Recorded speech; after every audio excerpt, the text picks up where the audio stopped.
मुंबई पुणे प्रवाशांसाठी मोठी खुशखबर समोर आली आहे। मुख्यमंत्री देवेंद्र फडणवीस यांनी मुंबई पुणे बुलेट ट्रेन प्रकल्पाला केंद्र सरकारकडून हिरवा कंदील मिळाल्याची माहिती दिली आहे। या प्रकल्पामुळे मुंबई ते पुणे प्रवास अवघ्या 48 मिनिटातच पूर्ण होणार असल्याचे सांगण्यात आले आहे।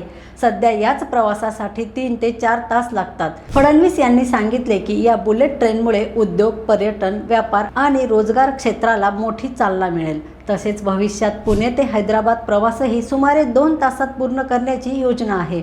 या प्रकल्पामुळे महाराष्ट्राच्या वाहतूक व्यवस्थेत मोठी क्रांती होणार असून लाखो प्रवाशांना मोठा दिलासा मिळणार आहे। 10वी 12वी पदवीनंतर पुढे काय? वैद्यकीय क्षेत्रात हवंय उज्ज्वल भविष्य आणि 100% रोजगार? मग निवडा केपी पॅरामेडिकल इन्स्टिट्यूट। प्रगत तंत्रज्ञान, दर्जेदार शिक्षण आणि कौशल्यपूर्ण प्रशिक्षण एकाच ठिकाणी। हो, आम्ही घेतो तुमच्या कौशल्य विकासाची जबाबदारी आणि आमचे विद्यार्थी सरकारी, खासगी हॉस्पिटल आणि नामांकित लॅबमध्ये कार्यरत। आजच प्रवेश घ्या केपी पॅरामेडिकल इन्स्टिट्यूट। शिक्षण, कौशल्य आणि रोजगारांचं विश्वसनीय